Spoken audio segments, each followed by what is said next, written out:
So I want to bring our next speaker up to the stage here. It is Dr. Julian Motzkin. Dr. Motzkin is going to join us and talk about TMS. So transcranial magnetic stimulation, TMS. TMS has been around for quite a long time, and Dr. Motzkin is going to walk you through that. But it is new in the application of pain from a research standpoint. So Dr. Motzkin's work is really understanding how TMS and its successes in other areas can be applied for chronic and acute pain.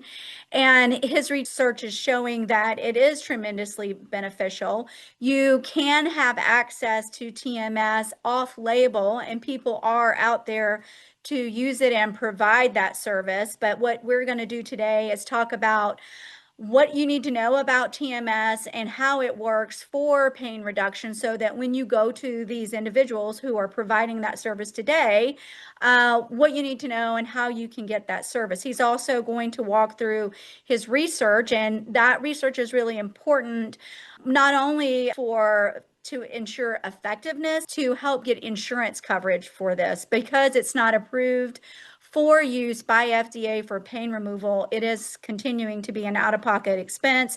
Dr. Motzkin's got a few little tweaks and ideas on how to help you overcome that, but wants to make sure that you understand how it can be used effectively to ensure that you make the right decisions in your treatment plan.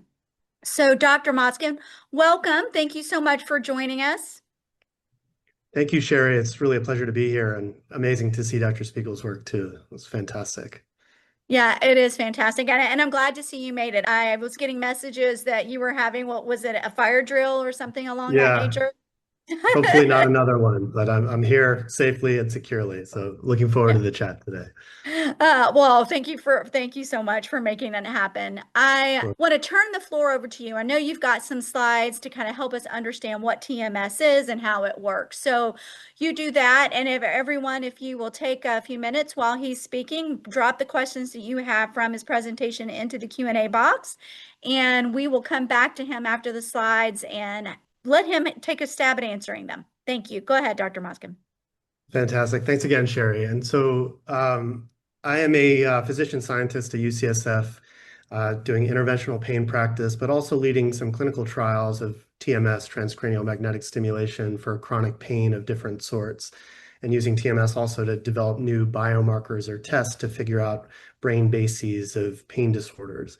But what I'd like to do today is just kind of give some fundamental introduction to how TMS works, how we use it clinically and in research, and then we'll open up the floor for a more dynamic conversation with Sherry about the specific details in pain. And so TMS stands for transcranial magnetic stimulation.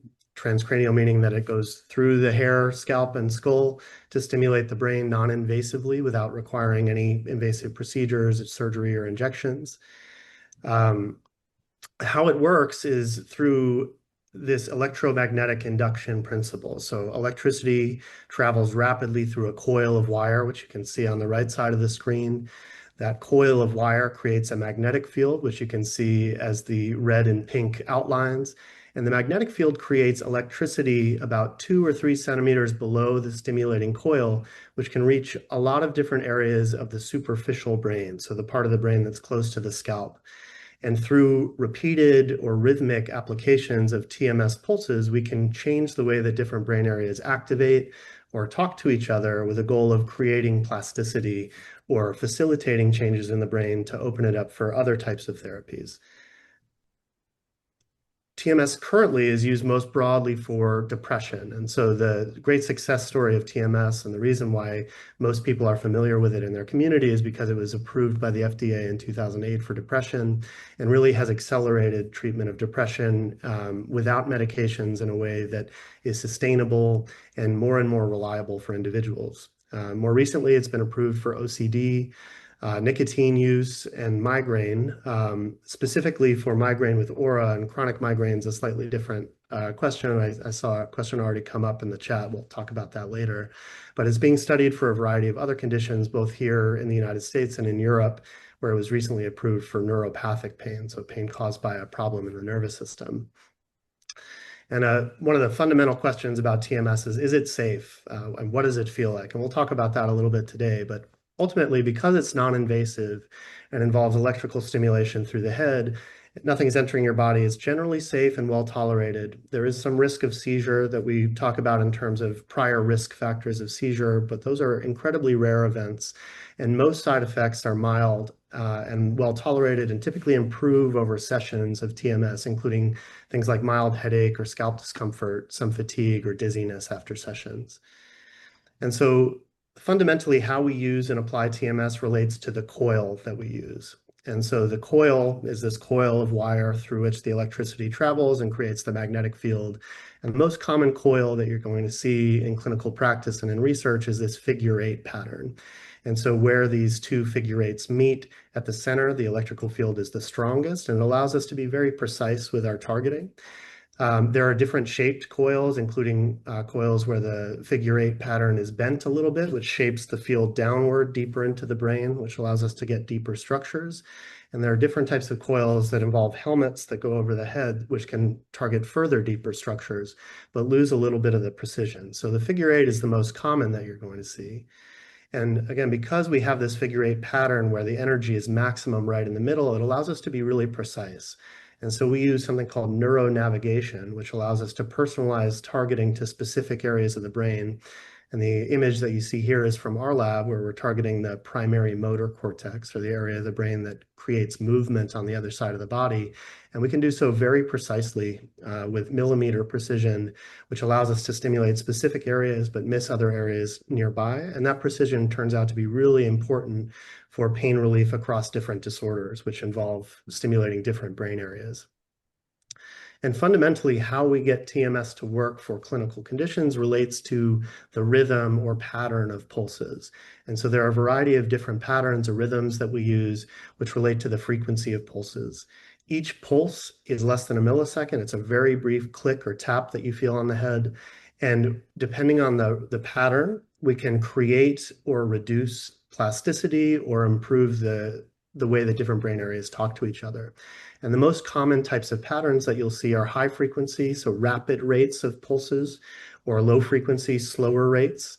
And then these newer, what are called theta burst paradigms, which tap into the way that brain areas actually talk to each other physiologically. So the research shows us that these theta patterns, where pulses are rapidly bunched and then there's a pattern of those rapidly bunched pulses, more dramatically activates brain circuits and can really create changes in brain circuits over shorter periods of time that last much longer. And so this is kind of the new direction that we're going, is this theta burst approach. And so what might this look like if you came into a clinic or a research study like ours? There are three key details that your physician or TMS provider will be looking into. The most important in terms of what condition we're treating are where in the brain. And so for depression, the most common target is the dorsolateral prefrontal cortex, this area on the left side near the forehead, which is involved. The brain underneath that area is involved in mood processing and specifically depression. Right side seems to be more involved in anxiety symptoms. And then for pain, the most commonly studied and most reliably effective is this area called the motor cortex. The second key piece is how much energy to put in, so we can increase or decrease the strength of the magnetic field. And we want to make sure that that strength is tailored to the individual to avoid the risk of abnormal electrical activity or seizure. And so this is mostly a safety parameter.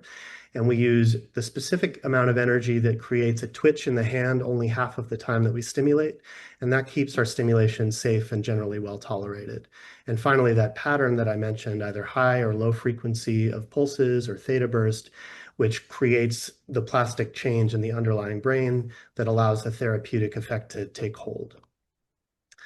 Once these three parameters are decided by your provider, you undergo the session, and so you'll typically sit comfortably in a chair. There may be an articulating or robotic arm that keeps the probe in place, and you will be stimulated over anywhere from a few minutes up to 20 to 40 minutes, up to several times per day. In order for TMS to work effectively, it's important that you're awake and that your brain is functioning appropriately. So things like benzodiazepine medications or alcohol or changes in sleep can all affect brain excitability. And so those are things that your provider may ask you about before a session is started, which can affect how the stimulation takes hold.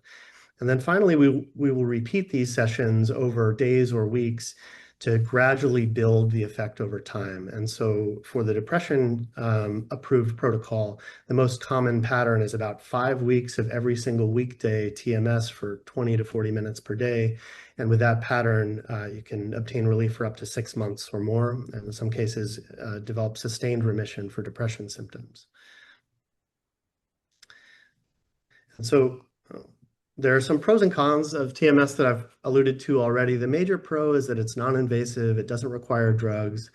There can be really meaningful and durable responses in a subset of patients, and most side effects are very mild and well tolerated and improve over repeated sessions. The major cons as it relates to pain in particular are variability in response, and this is something that we'll talk about in our conversation today. But it's hard to predict who's going to benefit. And so because it takes a few days to know for sure if somebody's going to develop some benefit, that variability is the main barrier to widespread use currently. Also, because it's not yet approved for pain, there may be some out-of-pocket costs. And when you combine that with the variability and the requirement of multiple sessions, that can create some barriers to access financially for the most part.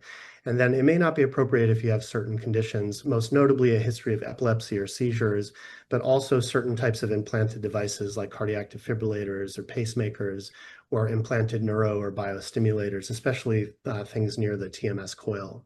It's also not been shown to be safe in pregnancy. It likely is, but it is not shown to be, so we generally exclude individuals who are pregnant. I'll give a brief review of how we got to our current place in pain. And so TMS has only been around since the mid-80s. And in 1985, the first use in humans was developed in the UK. And very rapidly after that, TMS became a research tool that was widely used across the world. And through its research application, providers, clinicians in particular, began to explore its use for a variety of disorders, including early on chronic pain, but also depression, movement disorders, post-stroke recovery, traumatic brain injury. And depression was really the area that first took hold. And so in 2008, the protocol that is widely used now for depression, that 5 or 6 week, every single day TMS protocol, was approved. And now this is widely used. And so there are many interventional psychiatry clinics all over the country who are offering this type of therapy for individuals. And once that door opened to depression use, it also opened the door for off-label use of TMS, where it began to be explored more easily for other disorders. And so in the 2010s and 2020s, there was this kind of explosion of research across a variety of different fields where TMS was approved in a portable fashion for chronic migraine with Aura. It developed approvals for OCD, substance use, and then more recently and more excitingly, we've been able to tailor TMS to specific individual brains using functional magnetic resonance imaging to identify brain function or brain organization in individual people and put the TMS probe where we think it's most likely to achieve benefit. And then these accelerated or theta burst type protocols can create that benefit instead of over 5 or 6 weeks, over a few days, but still sustain the same sort of durability. And then most recently and excitingly for the sort of work that we're doing in the pain clinic, TMS was recently approved in the European Union for neuropathic pain based on a very strong study done by a group in France in 2021, which showed that TMS is reliably effective for nerve pain on one side of the body. And so that led to its approval and its recent adoption into the guidelines in neuropathic pain treatment in Europe. And so currently we have a pretty good sense of the sort of pain conditions that TMS could be effective for. And I think the most reliable and well-studied of those is neuropathic pain. So across a variety of different society guidelines, and we're working on a new iteration of that this year to help other providers understand the evidence base. But first is neuropathic pain. So this sort of pain on one side of the body, typically created by a stroke or a nerve injury or a spinal cord injury or multiple sclerosis, that is typically very difficult to treat with injections or medications. And for some of these patients, TMS can provide really meaningful benefit. Not currently approved in the US, which is where we come in, which I'll talk about in the next slide. As I mentioned, there's this portable device that goes on the back of the head, which can abort a migraine when you first start to have one. That was approved in 2013 and is pretty widely used, but may or may not be covered by your insurance for migraine. And there are a variety of protocols being studied more actively for chronic migraine in the same sort of vein as neuropathic pain or depression, where they're repetitive over multiple days. The other exciting area that we're seeing a lot of recent development is in fibromyalgia, where a recent study from a group across the world showed that the left motor cortex is a reliably effective area for fibromyalgia in a very large study that reduced fatigue symptoms and pain symptoms, and is now being more widely studied, again, to try to proceed towards approval for fibromyalgia. But there are also some exciting emerging protocols targeting different brain regions, including the areas approved for depression and areas with exciting benefit for anxiety, that also seem to be helpful in the fibromyalgia case. And then I think most relevant for this group today is pain with depression or pain with obsessive compulsive disorder, because if you have or meet criteria for one of these two diagnoses, it's very likely that you can obtain TMS on label for those indicated uses, and you may obtain benefit just from those areas. There is evidence that if you have chronic pain with significant depression symptoms and you target the depression region, both pain and depression symptoms will improve. Also, you may find providers who, if you have a FDA-approved on-label indication, will offer you the off-label indication as part of the same bundle of TMS. So they'll treat one brain area and then offer treatment at another brain area. So that may be variable from place to place, but is certainly a way that we try to secure access for individuals for whom we think they may benefit from the treatment. But clearly, though we know that TMS is effective, what you heard Sherry mention and what I've alluded to a few times is that it's not yet FDA approved for pain in the United States. And so this is kind of where we come in. And over the last couple of years, we've been running a clinical trial at UCSF to do two major things. Number one is establish the benefit of motor cortex TMS for neuropathic pain, which again is already pretty well established in Europe, but making a few tweaks to the protocol to see if we can make the effects stronger and last longer. And then importantly, to acquire a variety of different types of data, including functional brain imaging data, structural imaging data, heart rate variability type measurements that Dr. Spiegel mentioned, among a variety of other measurements, to see, can we predict who's likely to benefit so that we can tailor treatments to individuals, kind of start to personalize TMS at new targets, but also to recruit people in future studies who are most likely to benefit, and also kind of inform providers who those people might be so that those people can access care. And so we do that over the course of 2 consecutive weeks, so 10 consecutive weekdays, not over the weekend, of TMS, and then we do a variety of follow-up visits over the course of 6 months to look at durability. And this study is just wrapping up this week. We have our final patient, so the data are still preliminary, but we're seeing some pretty exciting benefits, including some improved outcomes relative to the trials that have already been published. And I'm not going to share the full group results, but we're seeing up to 50% of our group exhibiting meaningful benefits, so around 50% or more pain reduction as part of the trial. But for today, I'm going to highlight 2 specific stories of patients who have participated with us. The first that I want to highlight, which is the case that really proved to me that TMS can be effective, because I kind of went into this work being a little bit skeptical that we can provide meaningful relief, but the story of Miss P really highlighted to me that we can create really meaningful relief for people who have been suffering for a long time. And so Miss P has a condition called trigeminal neuralgia, which is a type of facial pain that is often created by compression of a nerve root in the head that supplies the skin of the face, which is widely appreciated to be one of the most severe types of pain that humans can experience. And trigeminal neuralgia pain is a type of pain that can come out of nowhere, incapacitate individuals with repeated bursts of 10 out of 10 or higher pain that leaves people dysfunctional, unable to participate in work or school, and in many cases seeking treatments that are unreliable or ineffective. And so this was the case for Miss P, who in 2014 developed gradual onset of facial pain that really transformed into this sudden stabbing electrical storm across her face that would happen hundreds or even thousands of times per day and really significantly affected her home and work life. She tried 2 surgical procedures to try to decompress the nerve that comes out of the brain stem and supplies the face, the trigeminal nerve, tried a variety of medications, injections, nerve blocks, none of which provided meaningful relief. And for almost 10 years, she was living at home and really not engaging in life, withdrawing, using opioids for some symptomatic benefit. And so she participated in our trial, and over the first 5 days of active TMS, she obtained meaningful relief. And by the second week, she obtained 100% pain relief. So for the first time in 10 years, her pain had essentially resolved. This was very dramatic for me, and again, not really expected if you look at the prior research, which shows a little bit more modest effects across pain conditions. But she was able to sustain that benefit for about 6 to 8 weeks, and then unfortunately the pain returned. We brought her back for an open label phase 6 months later, which is part of our study design.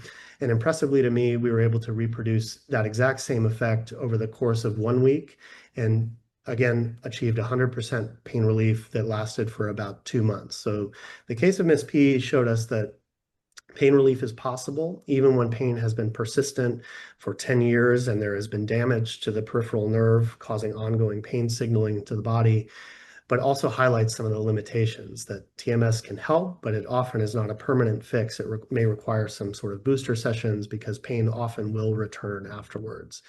Which brings me to the case of Brad. And so Brad has offered for me to share his case in a little bit more detail. Brad joined us as a 39-year-old veteran who suffered from postherpetic neuralgia, which is the type of nerve pain that can develop after a shingles outbreak on the body. And so he developed in 2022 a course of 3 bouts of shingles that left him with very extreme pain and tenderness across the chest, shoulder, and upper back that he described as feeling like acid pouring over his body. And actually, his wife reached out to us to ask if he could participate in the trial because he was having such difficulty with injections. He had tried more than 5 different types of nerve blocks, had actually tried some virtual reality therapy, none of which provided meaningful relief. And just as the case of Ms. P, had really withdrawn due to his pain.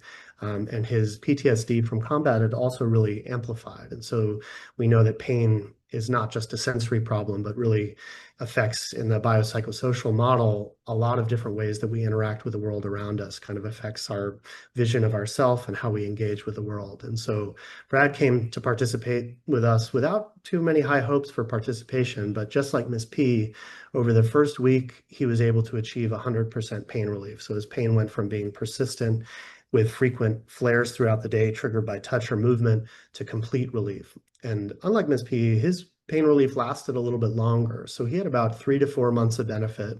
And just like Ms. P, he came back as part of our open label TMS and did the same protocol. His relief came on within 2 or 3 days the second time and lasted a little bit longer, but again, kind of came back after 3 to 4 months. So uniquely with Brad, I worked with him and local providers to deliver the same protocol that we're studying in our clinical trial off-label in a local facility.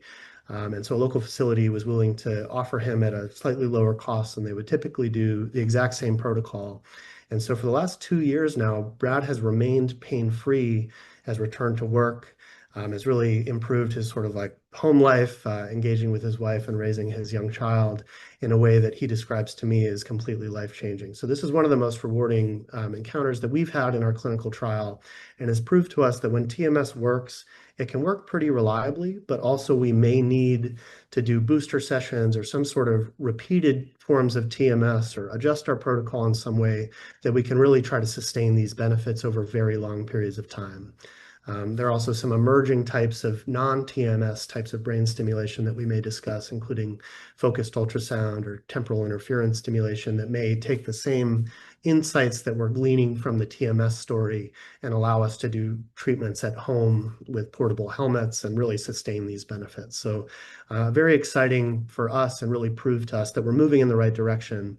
And more recently, thanks to patients like Brad and Ms. P and many others who have participated with us, our exciting preliminary data has led to even more exciting preliminary conversations with the FDA, where we're now pivoting towards what the FDA calls a pivotal multi-site trial, which, if successful, will lead to FDA approval for neuropathic pain. And so that's our big next step, and we are starting to ramp up that process now, pending some funding from the NIH.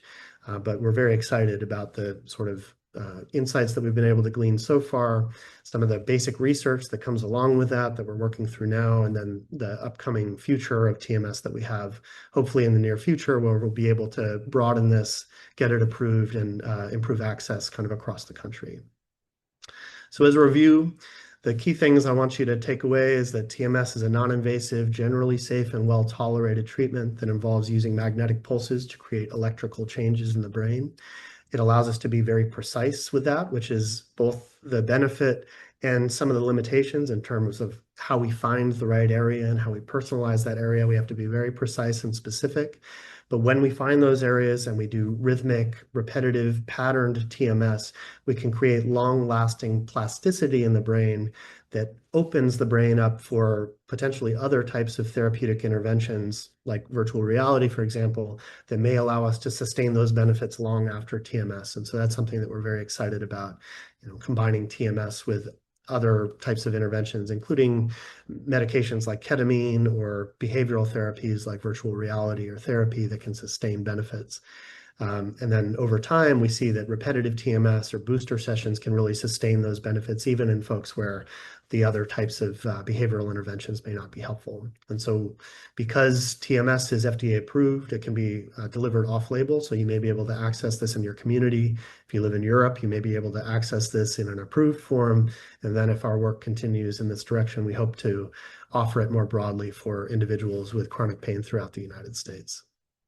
And so that is our brief summary, and I'm glad to open up conversation with Sherry from here. Thank you, Dr. Motzkin. I think that was very comprehensive. And we have a lot of questions, as you can see through here, and I have a couple of these. Before I move to the questions in the Q&A, I want to just ask, just real briefly, what would the person in the chair getting the TMS treatment experience? Like, what are their sensations going to be? Yeah, so there's often a lot of apprehension for individuals who come and participate in our research about what this is going to be like. It's a brain stimulation intervention. And I think that kind of comes with a lot of expectations about tolerability. But ultimately, TMS, as I mentioned, is usually pretty well tolerated. There's usually a tapping or electricity sensation on the scalp that tends to be pretty minor. If you've used a TENS machine on your skin, it feels a little bit like a TENS machine, but because it's very brief, there's this sort of overriding tapping sensation. In certain brain regions, it can activate the temporalis muscle, which is a muscle that connects the forehead to the jaw. And so occasionally that can lead to rhythmic jaw closure or twitching of the face. And in certain individuals with headache, that can be uncomfortable occasionally, but in general, for our participants in research studies, they will rate the discomfort from the tapping sensation less than a 2 out of 10, and it usually improves over the course of repetitive stimulations. And we can also tailor or adjust the intensity of stimulation. So if it is uncomfortable, we can turn the volume knob down on the intensity, and that usually makes it more tolerable. And we gradually build up that intensity over time as your head and scalp gets used to it. And usually people can tolerate the full therapeutic dose without too much discomfort. Yeah. Okay, great. I think that's very helpful. So since TMS has such a long and proven history of treating depression, what did the research teach you that allowed you to pivot towards pain? Is the brain really resetting itself in a similar way to when you treat a pain circuit versus a mood circuit? Yeah, and that's a really great question, and kind of the fundamental reason why we're a little bit behind in pain, even though the research started at around the same time. Depression, OCD, other psychiatric disorders have really progressed at leaps and bounds further than the pain story. And there are kind of two important pieces to that question. The first is that TMS in depression, OCD, and other emerging indications have shown us that it can be really dramatically helpful for otherwise very severe and difficult to treat conditions with medications or other types of behavioral interventions. So we've learned from the depression and OCD story that we can develop very meaningful benefits for patients with repetitive bouts of TMS. It showed us what types of frequencies and what frequency of visits are most likely to be effective. And that is a major boon in terms of how we translate, once we find the right area for pain, into the pain story. And then more recently, with the development of these accelerated theta burst protocols, it's been proven that that same benefit over 5 or 6 weeks can become instantiated or develop over the course of about 5 days. And so that's really exciting and serves as the template for pain. I think the challenge with pain, though, is that pain is a diverse group of conditions and not just one thing. And so up to a quarter of the population will experience pain in their lifetime, and that pain can be varied from osteoarthritis or chronic back pain, fibromyalgia cases where we can't really even find what is going wrong in the body in many cases, or things like stroke or spinal cord injury, where there's been major damage to the nervous system and the typical treatments that we have are ineffective. And so the area that we target in pain, motor cortex, is actually a surprising area that we didn't expect to be pain relevant at all. And it's really a serendipitous story of, there were researchers in the early 90s in Japan who were studying stroke and abnormal brain cell activity in stroke and just stimulating across animal model brain cortex, and they found that the motor cortex shut off that abnormal activity. And so only 2 years later, neurosurgeons started stimulating that area for individuals with post-stroke pain, and more than 3/4 of patients in that first study developed really meaningful relief. And that happened to correspond with when TMS was being developed in the early 90s as a research tool. And so very rapidly after that, the motor cortex was the first target that we tried for nerve pain. And to date, 20, 30 years later, we still don't know exactly why that motor cortex region works for pain. It's not necessarily a pain area, but we know that it can be reliably effective, especially for these nerve pain cases. And so that's where our lab comes in. And we really are trying to understand why the motor cortex works, what it's doing to the brain more broadly. But we do know that the depression targets studied for anxiety do seem to be effective in certain pain conditions. But collaborators across the world have tried a number of different brain areas that we think of as being key areas, or kind of like the central areas involved in pain processing, areas that are called the insula or anterior cingulate cortex. And unfortunately, these have been negative trials. And so I think the real barrier for pain is, what is the pain area? And our lab and research is really kind of moving in this direction, that there isn't really a pain area, that pain is a global brain network problem that involves the way different areas talk to one another. And once we can measure that effectively, which we're working on, we think we should be able to personalize these interventions for individuals, and that hopefully will accelerate the case for pain. Yeah, that's super interesting. My understanding is that it's a loop, right? So pain is a feedback loop that gets stronger the more attention and focus that you put on it. Dr. Michael Moskowitz's work that Norman Deutsch featured, right? And so you can break those loops, and doing that with TMS, virtual reality, whatever the most effective loop breaker is. And it does seem to be variable, right, on what works for what types of pain, which is what you were just alluding to, is that you've got to, and the research is still working there, but in this interim, while we're trying to get to the point of specificity, you don't want to wait 5 years or more with that chronic pain. So you've got to try some different things until you find what works for you. And which kind of brings me to this next question around layering. And you went there for just a few minutes about layering different techniques. And that does seem to be, I think, the most effective path forward from what I'm reading, is layering the TMS with maybe some pharmaceutical, maybe with some virtual reality, et cetera. Can you talk a little bit about the research that's there and what people should consider? Yeah, so you're totally right there. And I think this is an extension of the model of care that we use in the Center for Pain Medicine at UCSF, where in order to effectively treat pain, it really does require an interdisciplinary or a multidisciplinary approach that taps into each aspect of the biopsychosocial manifestations of chronic pain. So we're using things like physical therapy, pain psychology, structured behavioral interventions, IV infusions like ketamine and lidocaine, interventional procedures or injections and medications. And it's really each one of those things is chipping a piece of the pain away. And by combining them all, we're able to improve people's overall function and in some cases really meaningfully improve pain. And I see TMS as a tool that kind of fits in an empty gap where there are certain patients that approach, this multidisciplinary approach, still is not effective. And so we need to create the landscape or facilitate the sort of openness of the brain to be responsive to those other types of interventions. And so we know that even without those additional interventions, some people, as the case with my two patients in the clinical trial, where we're just very specifically stimulating away at the motor cortex, seeing what happens to people, we can achieve really meaningful benefits. But I think, to your point, in order to make this a broadly effective, reliably effective intervention, brain stimulation cannot work in isolation.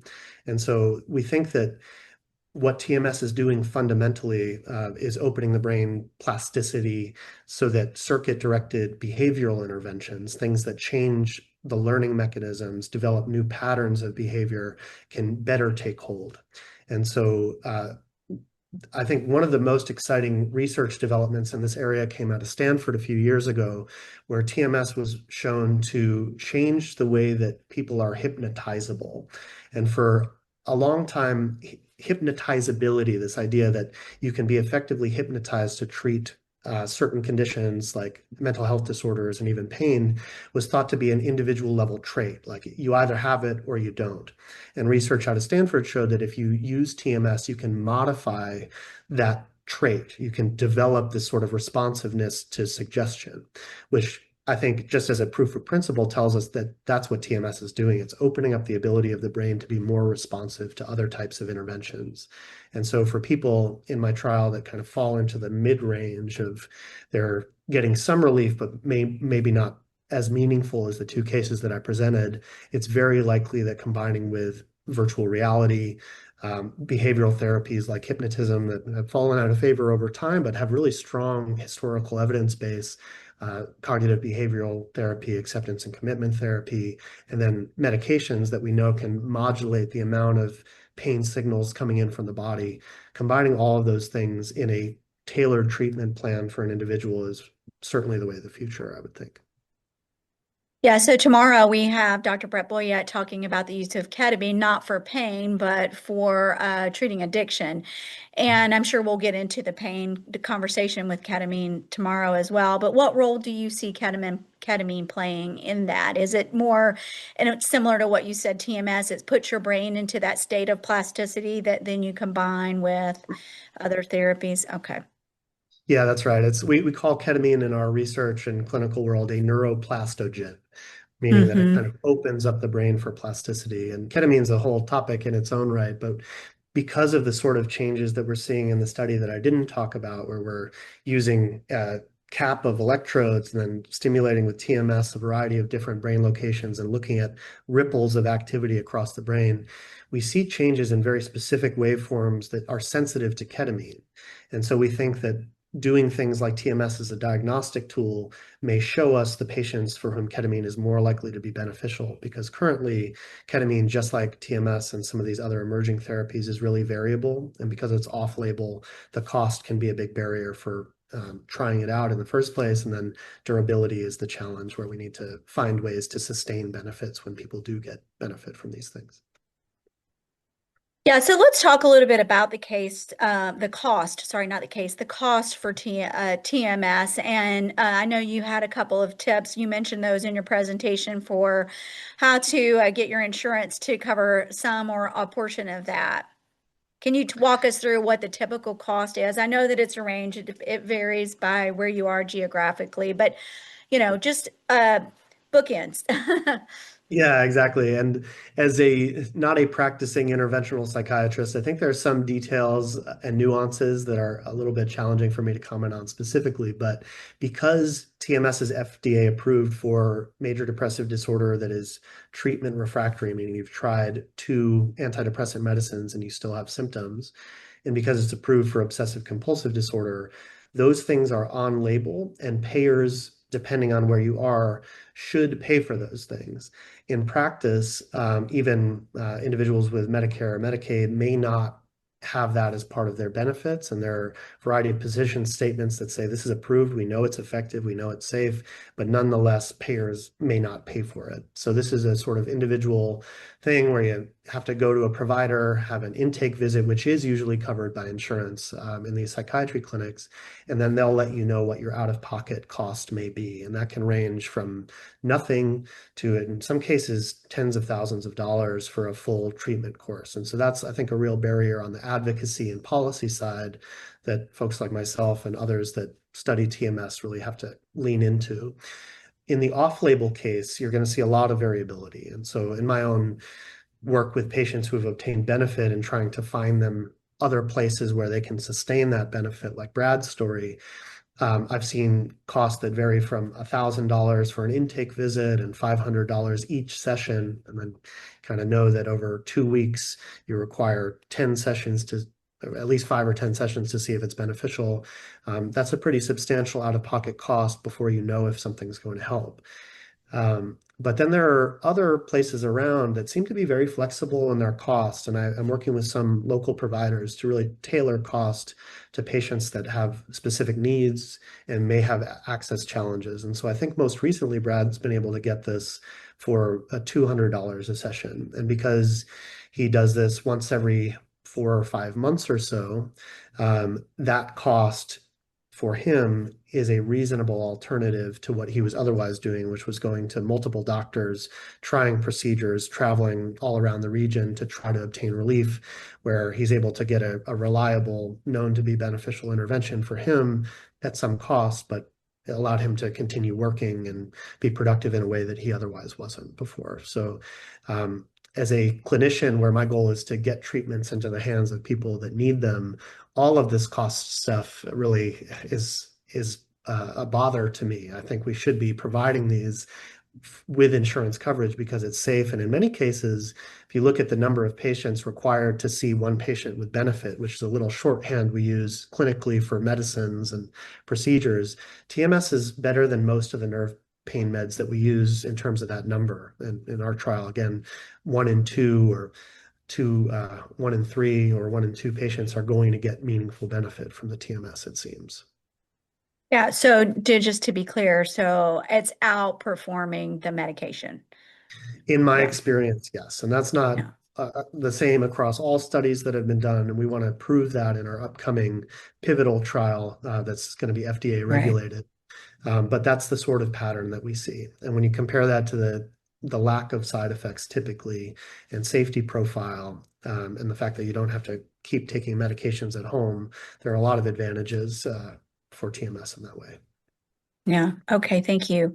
All right. Let's take some of these questions. This one of the first questions I see here is the patient in case one. So Mrs. P, did she have a prior neck injury or was the trigeminal pain considered idiopathic? So that's a really great question that taps into the complexities of facial pain. And so one of my specialty areas in the clinic is facial pain. And a number of patients that I see will have upper cervical, so neck, spine injuries that can irritate the nerves, either the spinal cord, where these nerves are coming in and then traveling up to the brain, or irritate nerve fibers that are going past the joints in the back of the neck that can create very severe head and face pain. This patient's case was one of these idiopathic cases where it came on out of nowhere. She had a dental intervention that seemed to start a toothache, but really the explosion of pain was not thought to be from an injury peripherally, but rather the more classic, there's a blood vessel squeezing on the trigeminal nerve and irritating it.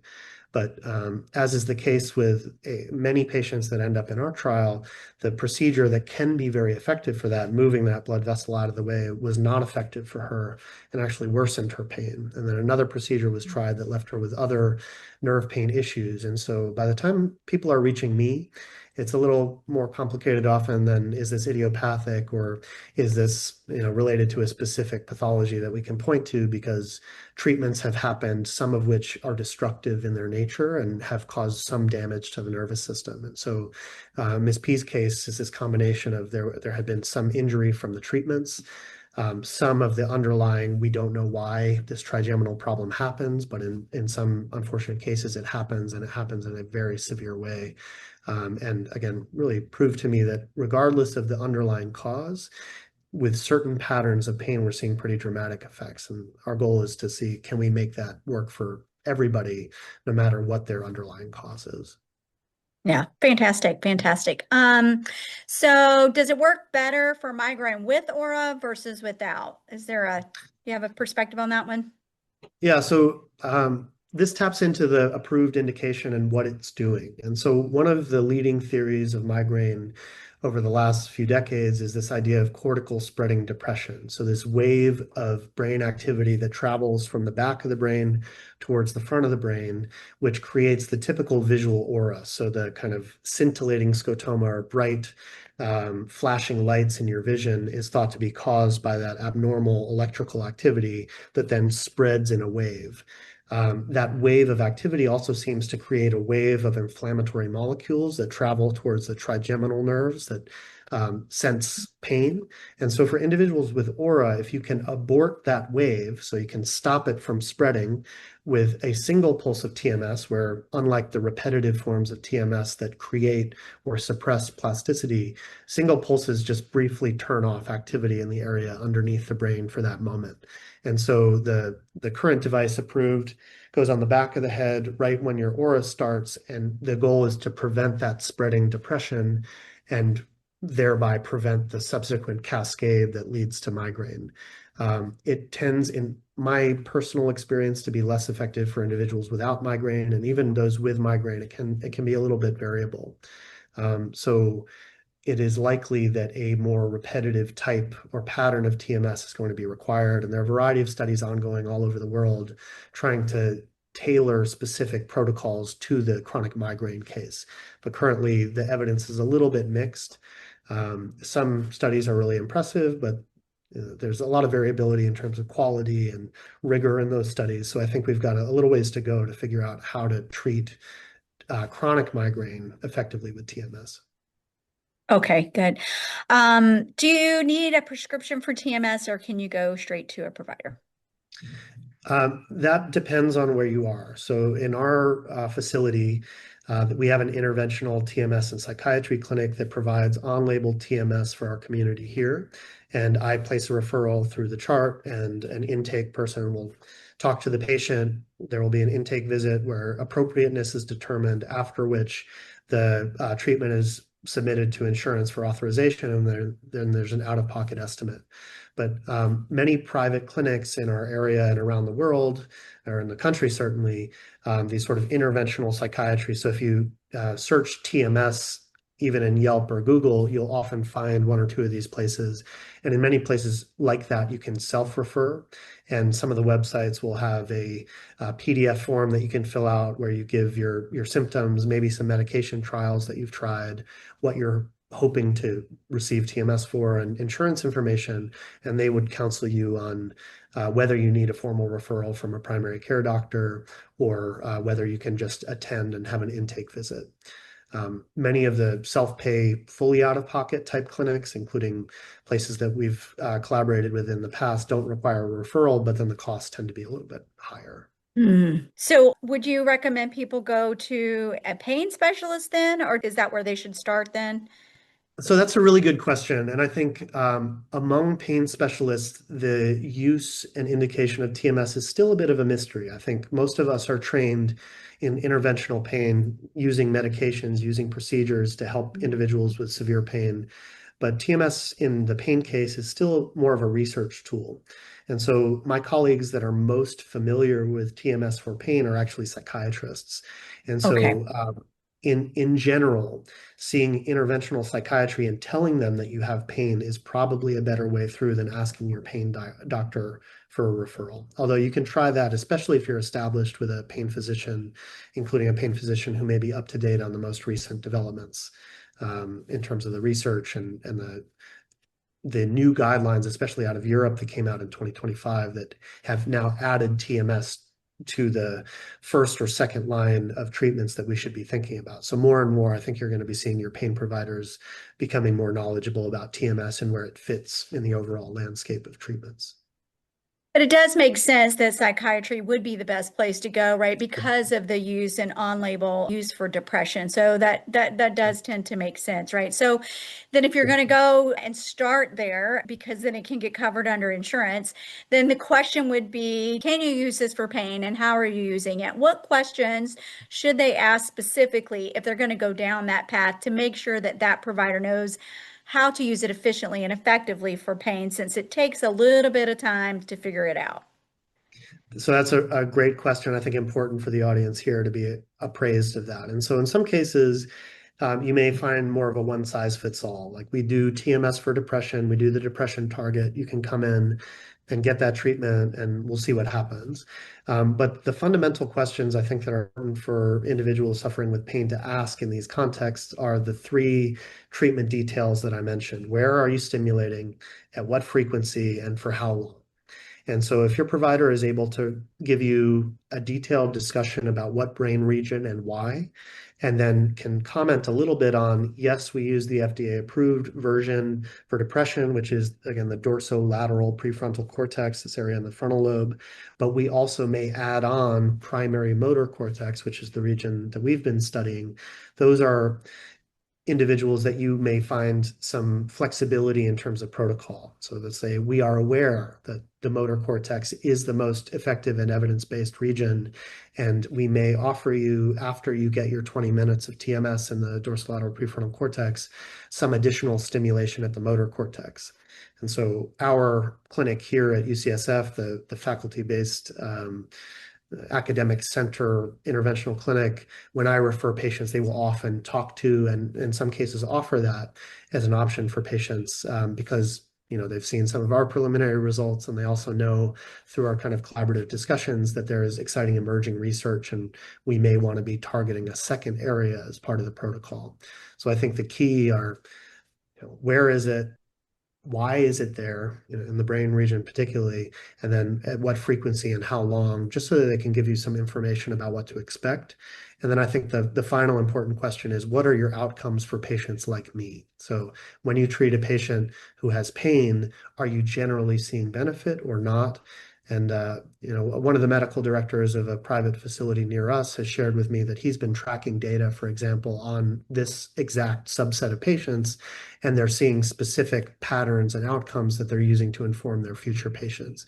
So that's the sort of environment that your visit with a psychiatrist is going to inform you about what they're doing already and how it applies to your specific situation. Okay, thank you. I think that was a very good, thorough answer and gives people exactly what to go do and ask. There's a couple of questions in here about upcoming clinical trial, your upcoming clinical trial, maybe how to participate in that. And are there any other trials regionally that maybe people could go into? I know that there is a website where you can find that That's right. information, but if you've got specifics you want to share with the group, I think they're interested. Yeah, so to my knowledge, clinical trials for pain across the United States are relatively limited. And this relates to some of the who is paying sort of nonsense that we encounter as we're trying to do this work, where it's difficult lately to get device companies to sponsor these trials. So the places that you're going to find them generally are in research facilities like ours, where there may be NIH funding that is helping to support these trials. I personally participate in a global consortium of researchers across Europe, South America, Asia, um, many other locations, including Canada and one other site in the United States, where we're trying to do large multi-site trials of unfunded TMS, where each of us enrolls a handful of patients, but we can build the evidence more progressively towards global approval for things that work. And so the next upcoming study that we are going to have is something called a non-inferiority trial, where we're going to be comparing the type of TMS that we think is effective in our current study with the accelerated or theta burst version of TMS. So both groups in that study will be getting a type of TMS that we think is helpful. And in order to participate in that study, you will need to have a neuropathic type of pain. So pain caused by an injury to the nervous system, post-stroke pain, nerve injury related pain, spinal cord injury, multiple Mhm. sclerosis, neuropathy type of pain, and then trigeminal nerve type problems. We are still waiting approval of that study from our institutional board, and some of these multi-site studies are a little complex to get up and running, but that's the next one that we anticipate.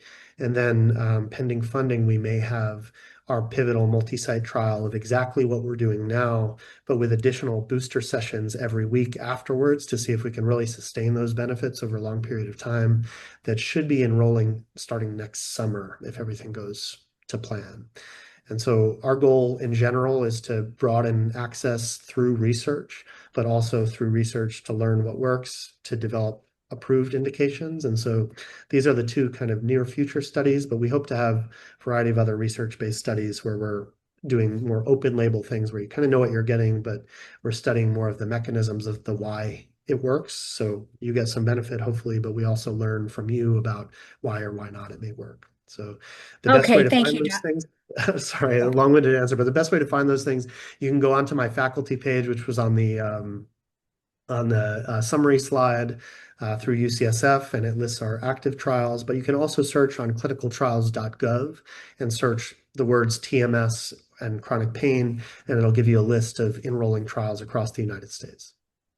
Okay, very good. Thank you so much. NPA also has on our website a list and link to those clinical trials as well, the clinicaltrials.gov. So I want to thank everyone. I want to ask everyone, if you will, please take a look at the poll that is going to be put up in front of you. Help us understand your feedback for this session. We appreciate it. Dr. Motzkin, thank you very much. Unfortunately, we are now out of time.